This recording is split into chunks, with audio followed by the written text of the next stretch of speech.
কিন্তু তৃতীয়বারের মতো রাসূলুল্লাহ সাল্লাল্লাহু আলাইহি সাল্লামকে বলা হচ্ছে ওয়াশফা তুশাফা, এগিয়ে যাও, মানুষের জন্য সুপারিশ করো, গ্রহণ করা হবে, তোমাকে তাদের পক্ষে চাওয়ার সুযোগ দেওয়া হবে, আমি তোমাকে এটা দিচ্ছি।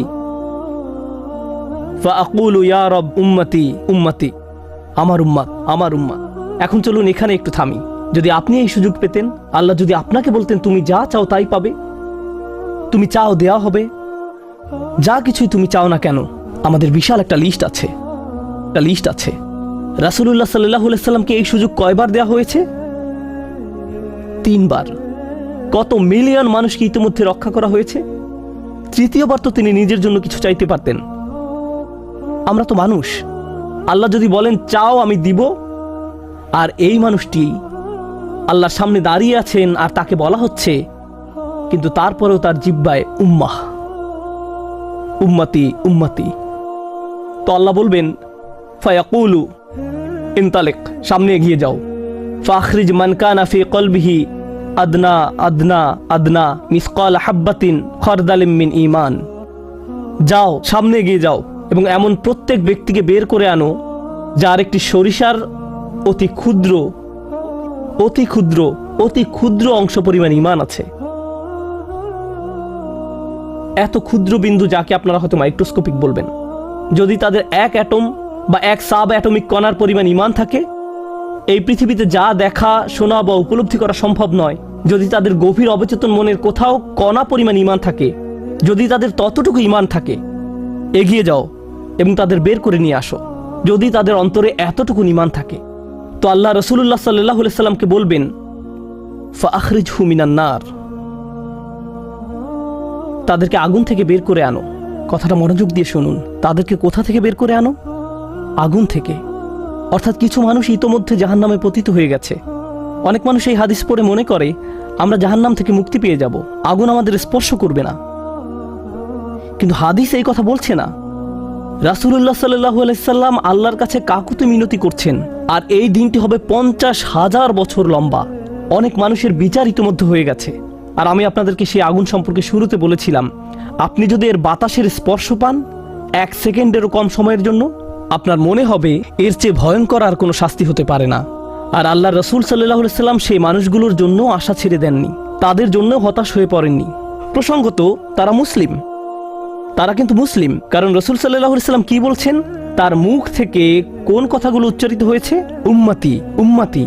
আগুনের মানুষগুলো মুসলমান, ওই মানুষগুলো অমুসলিম নয়, মুসলিম।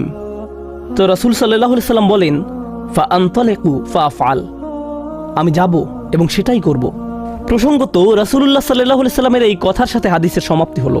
আনাস ইবনে মালিক রাদিয়াল্লাহু তাআলা আনহু তার কাছে আসা লোকদেরকে এতটুকু বর্ণনা করলেন, ফাকুলতু লিবাদি আসহাবিনা, হযরত আনাসের কাছে হাদিস শিখতে আসা একজন বলল, আমি আমার কিছু সঙ্গীকে বললাম চলো আমরা হাসান বসরির কাছে যাই। আমরা হাদিসটি আনাসের কাছ থেকে শুনেছি, কিন্তু আমরা জানি এই হাদিসটি হাসানও জানেন, চলো আমরা তার কাছে যাই। প্রসঙ্গত আনাস রাদিয়াল্লাহু তাআলা আনহুর তখন অনেক বয়স হয়ে গিয়েছিল। এই হাদিসে কতবার রাসূল সাল্লাল্লাহু আলাইহি সাল্লাম আল্লাহর কাছে গেলেন? 3 বার। রাসূলুল্লাহ সাল্লাল্লাহু আলাইহি সাল্লাম ইন্তেকাল করেছেন বহু বছর আগে। আমরা জেনেছি এই হাদিস হাসান বসরিও জানেন, তারা আগে কখনো এই ধরনের কথা শুনেনি। খুবই আশ্চর্যজনক কথা। এজন্য তারা ব্যাপারটা যাচাই করতে চাচ্ছিলেন যে দেখা যাক হাসান বসরিও একই হাদিস বর্ণনা করেন কিনা। তারা শুনেছে হাসান বসরি বাস করেন আবু খলিফার বাড়ির পেছনের একটি ঘরে, তাই তারা হাসান বসরিকে খুঁজতে লাগলো। তারা তাকে খুঁজে পেলেন। হাদ্দাসানা আনাস ইবনে মালিক ফাআতাইনাহু ফাসাল্লামনা আলাইহি, তো আমরা তার কাছে এলাম এবং তাকে সালাম দিলাম। ফাআযিনা লানা, তিনি আমাদেরকে প্রবেশের অনুমতি দিলেন। ফাকুলনা লাহু ইয়া আবা সাঈদ, আমরা তাকে বললাম হে সাঈদের পিতা, জিনাকা মিন ইনদি আখিকা আনাস ইবনে মালিক, আমরা আপনারই ভাই আনাস ইবনে মালিকের নিকট হতে আপনার কাছে আসলাম। ফালাম নারা মিসলা মা হাদ্দাসানা ফি শাফাআত, শাফাআত বিষয়ে তিনি যেমন বর্ণনা দিয়েছেন তেমনটা বর্ণনা করতে আমরা আর কাউকে দেখিনি। ফাকালা হি, তিনি বললেন হ্যাঁ তোমরা তো জানো। ফাহাদ্দাসনাহু বিল হাদিস, আমার কাছে সেটি বর্ণনা করো, দেখি তোমরা আনাসের কাছ থেকে কি শুনেছো। তো তারা তার নিকট সম্পূর্ণ হাদিসটি বর্ণনা করে শোনালেন। ফাআনতাহা ইলা হাযাল মাওদি', আমরা এই পর্যন্ত অর্থাৎ 3 বার রাসূল সাল্লাল্লাহু আলাইহি সাল্লামের সুপারিশের কথা বলে শেষ করলাম। ফাকালা হি, তিনি বললেন আরো বর্ণনা করো। ফাকুলনা লাম ইয়াজিদ লানা আলা হাযা, আমরা বললাম তিনি তো এর অধিক আমাদের কাছে বর্ণনা করেননি, আমাদেরকে এতটুকুই বলেছেন। এখন হাসান কথা বলছেন, লাকাদ হাদ্দাসানি ওয়া হুয়া জামিউ মুনযু 20 সানাতান, তিনি অর্থাৎ আনাস আমার কাছে এই হাদিস বর্ণনা করেছেন যখন তিনি তখন যুবক ছিলেন, 20 বছর আগে। কত বছর আগে? 20 বছর আগে। আমি নিশ্চিত না তিনি কি বাকিটুকু ভুলে গেলেন, নাকি তিনি তোমাদেরকে বাকিটুকু বলেননি কারণ তাহলে তোমরা অলস হয়ে পড়বে। ফালা আদ্রি আনাসি আম কারিহা আন তাত্তাকিলু। তিনি এরপর বললেন, এই হাদিসের চতুর্থ একটি অংশ আছে, আর আমি নিশ্চিত নই তোমাদের বলা উচিত কিনা। আমি তোমাদেরকে বলবো, তিনি তোমাদের নিকট যা বলেছেন তা সত্য। হাসান আরও বলেন, রাসূলুল্লাহ সাল্লাল্লাহু আলাইহি সাল্লাম বলেন, এরপর আমি চতুর্থবারের মতো ফিরে আসব।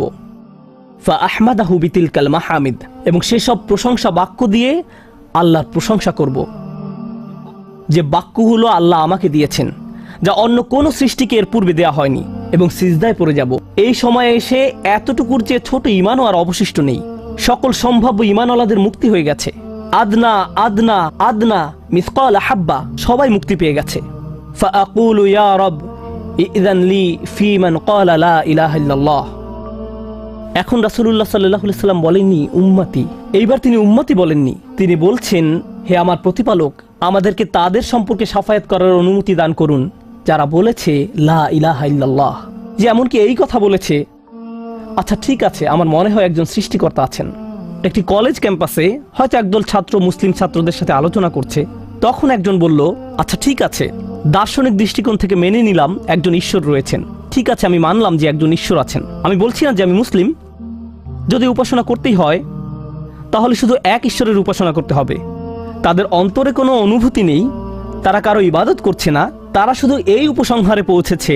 রাসূলুল্লাহ সাল্লাল্লাহু আলাইহি সাল্লাম বলছেন, যে কেউ এই সিদ্ধান্তে আসবে যে কেউ বলবে লা ইলাহা ইল্লাল্লাহ, তার জন্য শাফায়াত করার অনুমতি দান করুন।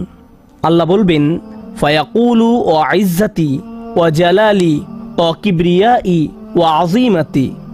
আল্লাহ বলবেন, আমি আমার কর্তৃত্বের শপথ করছি, আমি আমার স্বীয় গৌরবের শপথ করছি, আমি আমার বরত্বের শপথ করছি, আমি আমার মহত্বের শপথ করছি।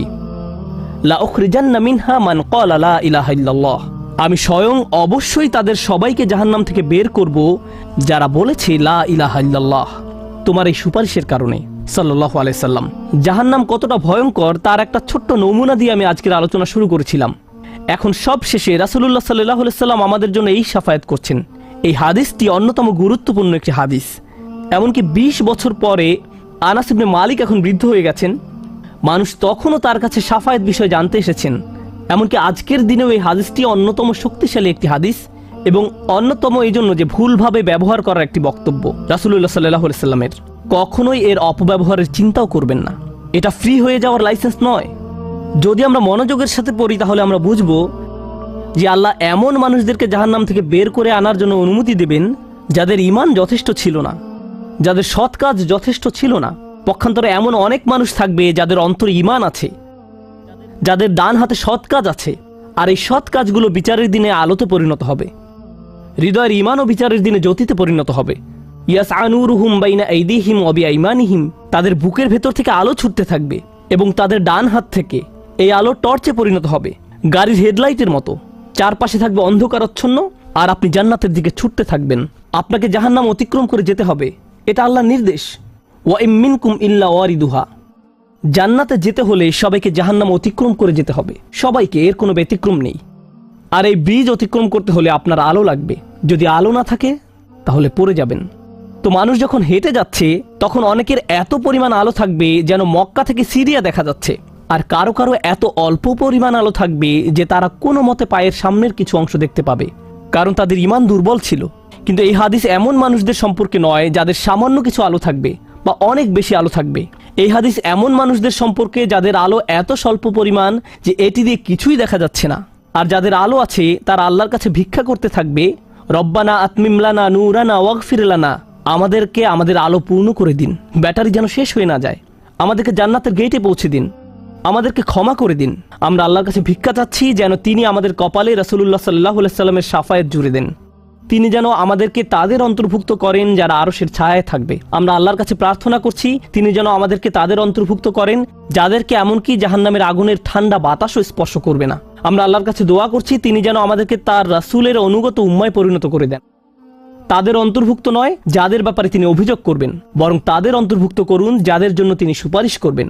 আগেরবার আমি বলেছিলাম একদল মানুষ সম্পর্কে রাসূলুল্লাহ সাল্লাল্লাহু আলাইহি ওয়াসাল্লাম অভিযোগ করবেন, ইন্না কওমি ইত্তাখাযু হাযাল কুরআনা মাহজুরা, হে আমার রব, নিশ্চয়ই আমার কওম এই কোরআনকে পরিত্যাজ্য গণ্য করেছে। আমরা তাদের অন্তর্ভুক্ত হতে চাই না, আমরা তাদের অন্তর্ভুক্ত হতে চাই যাদের জন্য তিনি আল্লাহর কাছে সুপারিশ করবেন। আল্লাহ যেন আমাদের সবাইকে তার রাসূলের শাফায়াতের যোগ্য করে দেন। আমি দোয়া করছি আমরা প্রত্যেকে যেন আমাদের রাসূলের সুন্দর দ্বীনের প্রতিনিধিত্ব করতে পারি, আর তার জন্য আমাদের অন্তরে যে ভালোবাসা রয়েছে তা যেন আমাদের পরস্পরের আচার ব্যবহারের মাঝেও প্রতিফলিত হয়। বারাকাল্লাহু লি ওয়া লাকুম ফিল কুরআনিল হাকিম ওয়া নাফা'নি ওয়া ইয়্যাকুম বিল আয়াতি ওয়াজ যিকরিল হাকিম।